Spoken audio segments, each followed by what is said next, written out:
Let's welcome up Pastor Bill.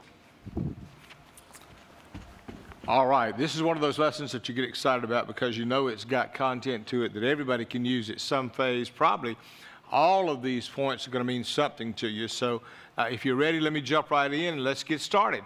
This is called the top 10 list for leaders. Number one, I would say, know yourself. What that means is this: leaders know themselves. They know their strength. They know their weaknesses. They are very familiar with what they're good at and what they're not good at.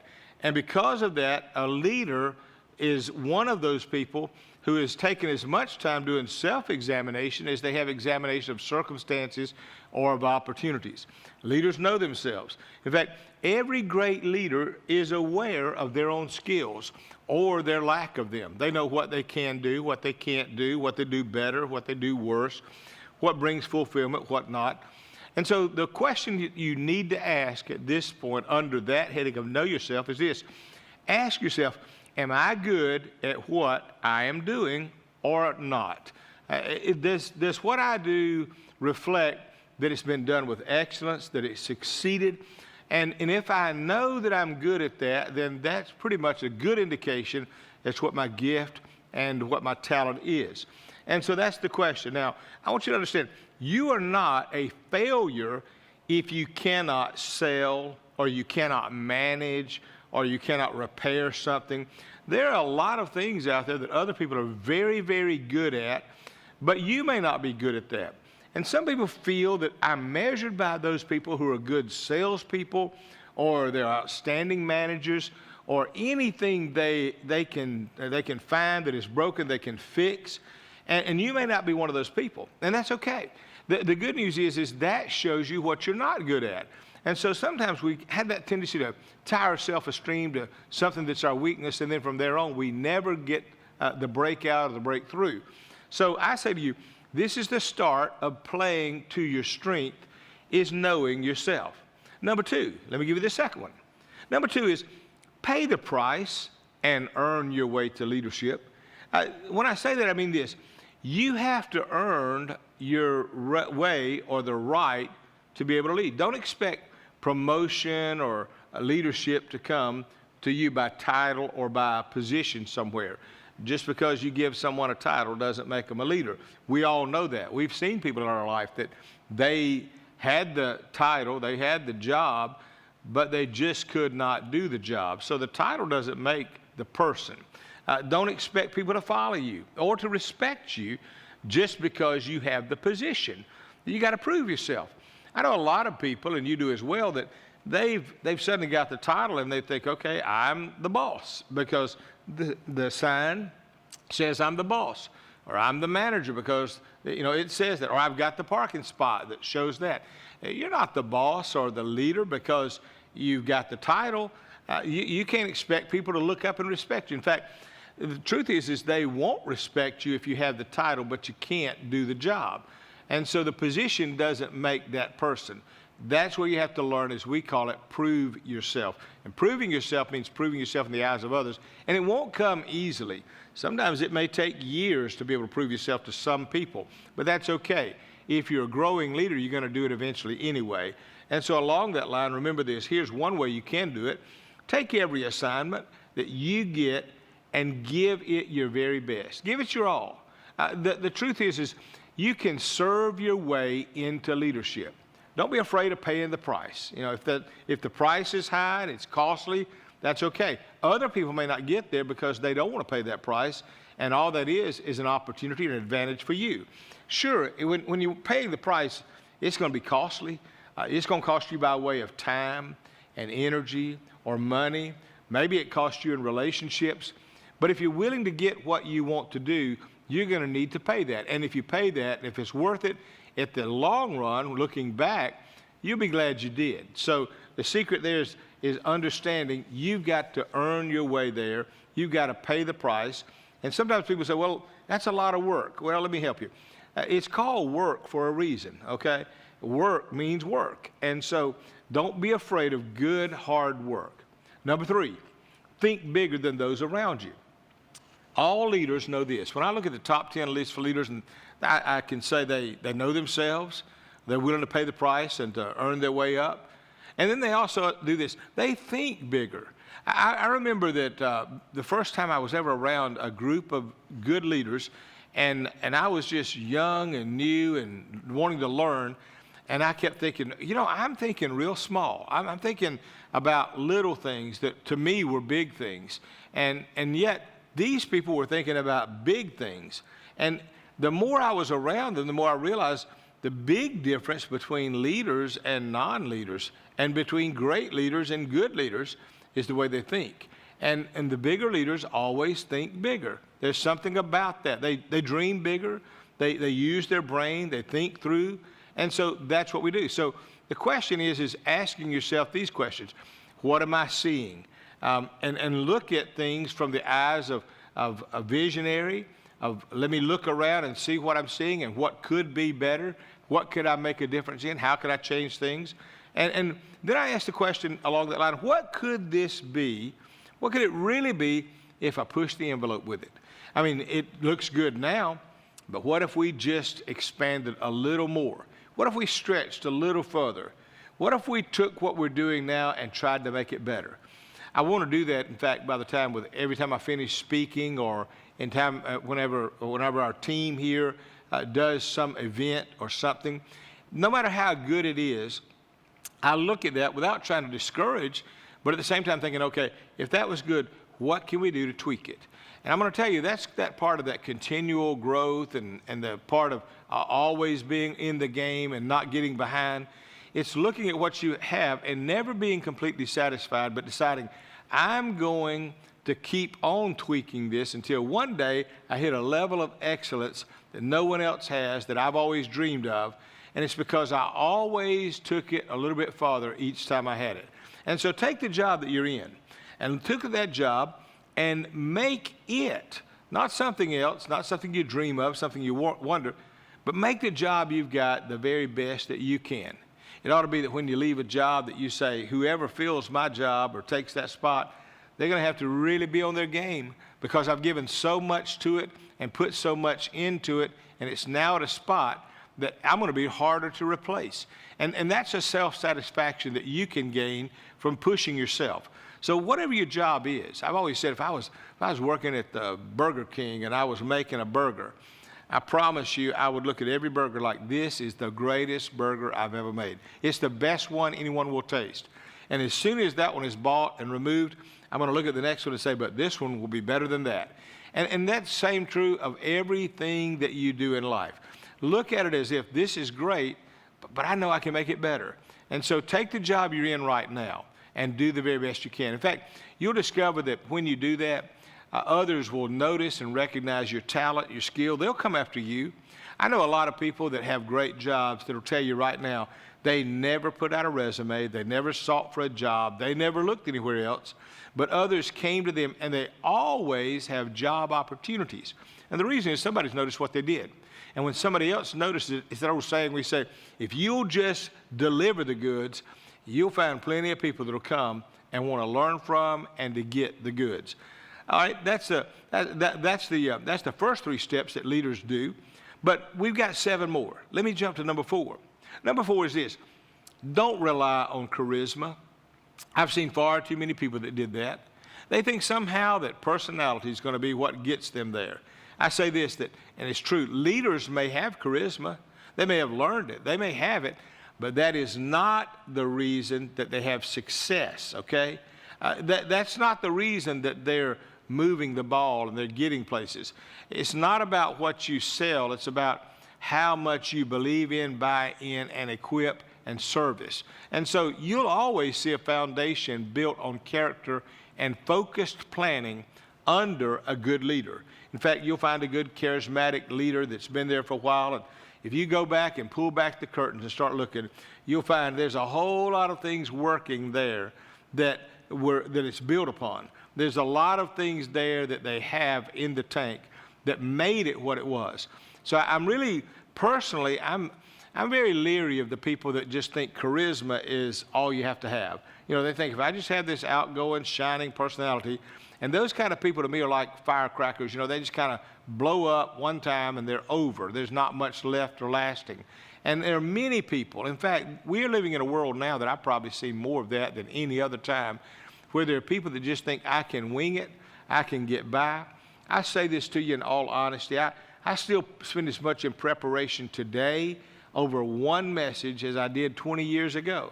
Now, it's easier for me in one regard, and that is I know where to go to get the goods. In the early days, I didn't know where to go to get them. Now I know where, so it saves me some time. But the same amount of intensity is still put into it. And so when somebody comes along and they just are so charismatic, they're dazzling and the lights go up, that's wonderful. But real success is not because of their charisma. Real success is because they have something underneath the hood there. And so you want to learn something, you want to get a skill, and then you want to develop that skill. You want to find that skill that whatever it is, it's yours. And then the more you take that and say, now I'm going to make this skill the very best and develop that, the further it's going to take you. Number 5, focus on principles more than profits. Sometimes people get into whatever their field or their job is, and all they focus on is how much can I make? And if you're thinking about how much you can make, that's not the best way to build the business that'll last, okay? You may make some profits initially, but it won't last, or you'll have to work much harder to continue to stay at that level. When I say focus on the principles more than profits, I mean this: have a clear, defined set of core values and live by them.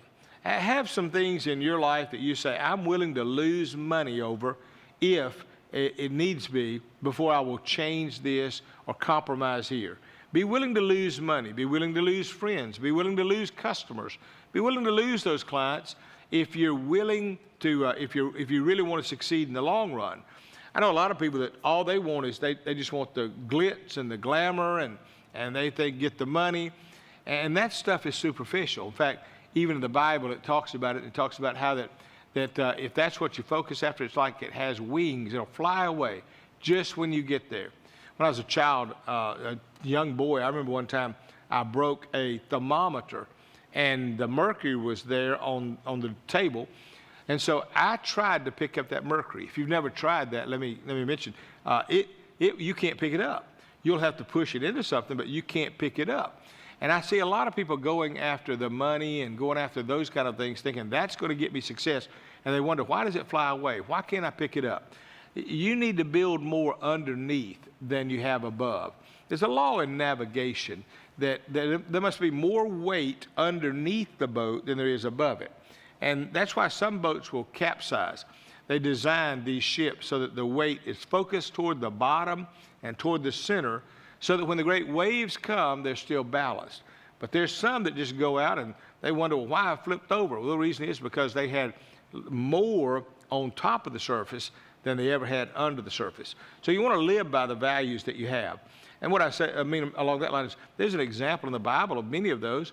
Now, these Bible characters that I read about, they're my heroes, they had values they lived by, and they had values that they were willing to die by.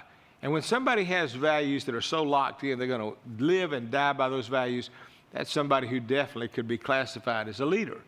Number 6 is this: the leader will ask questions and turn over stones.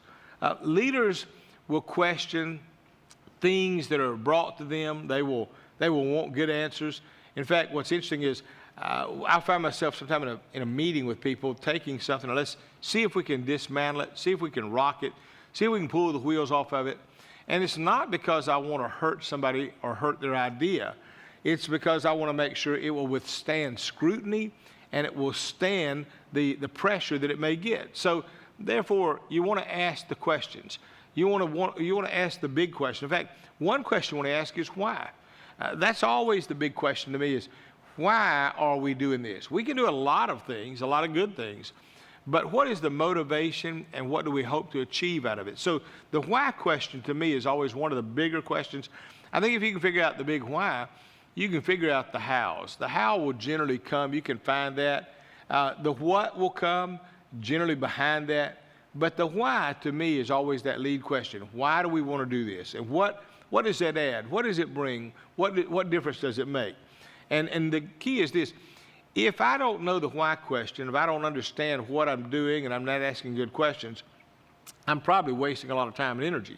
So I ask myself, is this the most important thing that I could be doing with the time that I have or with the energy I have? In fact, I say it this way. When I look at a number of things I have to do, I ask myself a question: which of these is going to give me my greatest return? There's some things I'll do that will give me a small return. And there's some things I do that will give me my biggest return. And some things I do will give me my most lasting return. And so I want to evaluate and put it into those categories so that before I do something, I say, okay, let's examine. Why do I want to do this? What are we doing? What kind of impact is it going to have? How long is that impact going to last? And how is that going to affect? And so that's the big thing. So leaders are very good at asking questions and turning over the stones. Number 7, inspect policies and systems before a crisis. You're going to have some problems at time, and you're going to have some crises that come up. The higher the crisis, the bigger the crisis, probably is an indication that we have systems that maybe we've ignored. And so I say review your procedures, review your policies, look at all the components very often to make sure that the operation is running and at its best. And that's what you want to do as you're building your life, building your organization, building your church. You want to come back and ask the question, what if this happened? When you read about or hear about something happening in other places where they hit a wall or they collapsed or they went through a crisis, you want to come back and look at your own life and say, okay, am I prepared for that? Should that happen to me? Do I have the procedures in place that are right now good enough that they would get me through? And my policies, are they right to be able to address issues like that?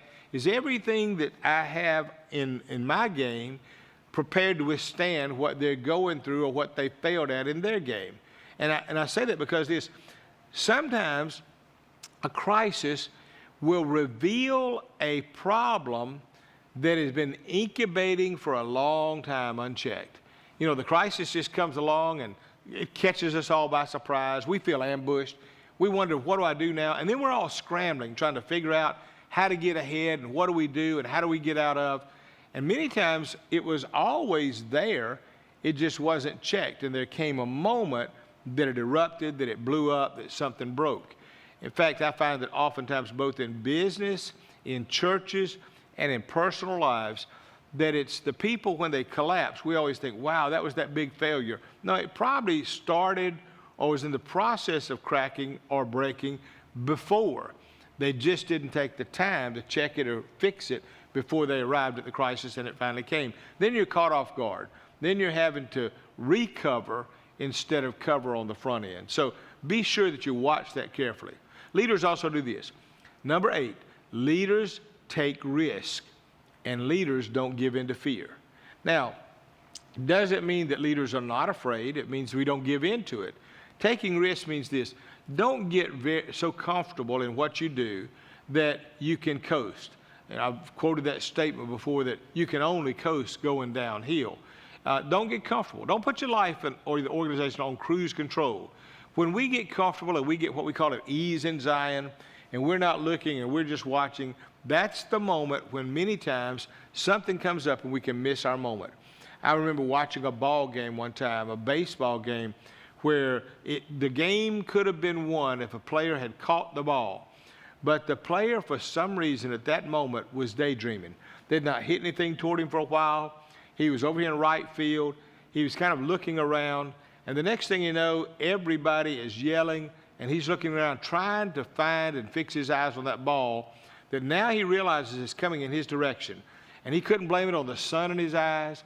He couldn't blame it on that it was coming faster than he could react to. Fact is, he was caught off guard because he wasn't watching. So I say to you, don't get on cruise control. Leaders are funny. Most of the good leaders I know, they're as enthusiastic at an older age as it seemed to be they were at a younger age. Now, they may not have as much energy, but they're highly enthusiastic. There's a character in the Bible like that. His name is Caleb. I like the fact that he and Joshua, the young leader, is going over to inspect some land. When they see these giants in the land, 10 other men come back afraid. And Joshua's saying, we can take this land. And Caleb is saying, hey, don't worry about those giants. They're just grasshoppers to us. We'll conquer them. And this old man is not on cruise control. He could have been at his stage saying, let's sit back. I'm too old. Let somebody else do it. You know, that's beyond me. But instead, he was still actively in the game. And as a result of that, what took place is they did go in and conquer. The 10 that were on cruise control or in fear mode never got there. And so you want to make certain that in your life you're doing that, taking some risk. And by the way, every opportunity, when you grow, every level to get to the next is going to require risk. It's going to stretch our faith. It'll be a little bit more than the last time. It'll be a little bit different than last time. And so we can't just rely on what was in the past to get us in the future. We have to constantly be engaged mentally, emotionally, spiritually, and in every other way.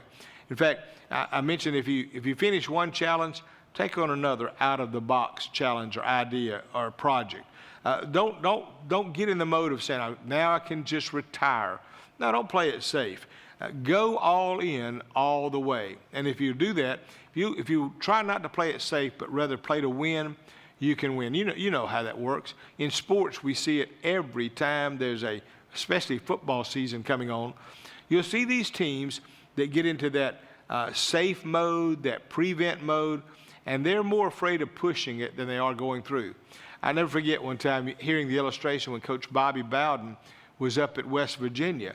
And at that time, this was before he went to Florida State, and at that time, Lou Holtz, who was his close friend, they had actually done many vacations together as families. And Lou was coaching a team there that they played against one another. And Coach Bowden, at the end, I think about the third quarter of the game, they really got on a roll. I mean, the other team just broke down, and he pushed that team, and they were just scoring and scoring. And the score was way out of proportion. I mean, it was like 40-something to 3, and he didn't let up. He just kept his foot on the gas, and the team just kept trying to score. And then when they did, the game was over, and his friend, Lou Holtz, runs across the field. You know how when the coaches shake hands? He grabbed him by the hand, and he said, you ran the scoreboard up on me. And the statement is made that Coach Bowden replied, Lou, it's your job to hold it down. And what he was saying is our job is to put the points on. We're not playing it safe. Just because we're ahead, we're not letting up until the clock stops and the game is over. And I encourage you to do the same thing. That's the way you get ahead. Leaders also do this. Number 9, reject the club of political politics or political games. Every company, every church, every organization, by the way, some families have political people lingering around. They can give you advice. They can mingle. They're always there, but they waste time and they don't get anything done. But it's the politics. There are a lot of people that think I can get a lot further in life if I just mingle, I kiss up, I get with the right crowd and the right group, and they just want to kind of go along and get caught in the trap. Those same people will jump from one to another too, by the way. If the wind is blowing one way and it looks like everybody's going there, or it could benefit them better, they don't have a problem in the world going that direction. They're never really anchored to anything. Politically minded people are the kind of people that I personally just am repelled by. I have no regards for that, and there's a reason for it. When I'm around people that they think that the political kissing up and elbowing their way to the top and mingling and being in the right group, they think that somehow is going to make them better. I look at them like ticks on a dog. I say, that dog needs to scratch. They got way too many ticks. And politics are in everything, so be aware of it, watch for it. Your job is not to be the boss's friend. Your job is to do your job. And if you'll do that, you'll find a lot more favor, a lot more grace regardless. So do the best job you can, and then go home. When it's time to go home and do the best job you can there with family and with children. And so the best way to get ahead that I'm aware of in the business world, in the church world, the rest, is to keep politics out, do the best you can, do it right. And remember this, if you politic to get the position, then you've got to sell out to keep it. So be very careful of what you do or what price you pay to try to get where you are. And if it's not around building the character and building yourself, building the organization, it's probably not going to last in the long run. Number 10, develop your faith. Now, at the end of all this, the other 9 of these are things that great leaders would do. A top 10 list, I would say, and they're for getting strategy, they're for getting ahead. But I also say at the end of the day, what does it matter if you do all the other things right and you don't build the inner man, the real you, your faith? And so your connection to God and your relationship to Him and with Him is the key to lasting peace. Even in the storms of your life, it's the key to your peace. It's the key to your fulfillment. And so a lot of people have gotten all the other things done. They've done it right. They're visionary. They're on top of the game. They're excellent. They never quit. They put their job as a out front, and I mean, they pursue it with all their heart. But they neglect one area that gives them fulfillment. That is their connection with God. And I meet a lot of people like that are empty. On the outside, sure, they've got all the things the world envies, but on the inside, there's something missing. So I tell you, make sure that your peace and your fulfillment comes from your Father, which wants a relationship with you. The one who created you called him to himself. And he did that and wants you to open up that part of your life. You can get everything else right in life and still be missing the most important thing. And so I've found that people that find that connection, here's what's interesting, the people that find that connection may only have 1 or 2 of the others, but that one will carry you through at the end of the day. So of all the things that I can share with you about leadership, I would be doing you an injustice if I didn't tell you that your goal and my goal ought to be connect with the one who created us, who designed us, who gave us a purpose and has a plan. And so of all the goals that you have, that's one you've got to keep on the agenda. Now, those are the top 10 lists. I do believe that all of those work. I encourage you to try them, pursue them. And as you pursue, I think you're going to find yourself saying, wow, I achieved more than I ever thought I could. I'm able to bless others more than I ever thought I'd be able to. And I'm also fulfilled and satisfied because of it. And all of that comes because you have the right priorities and a very good plan.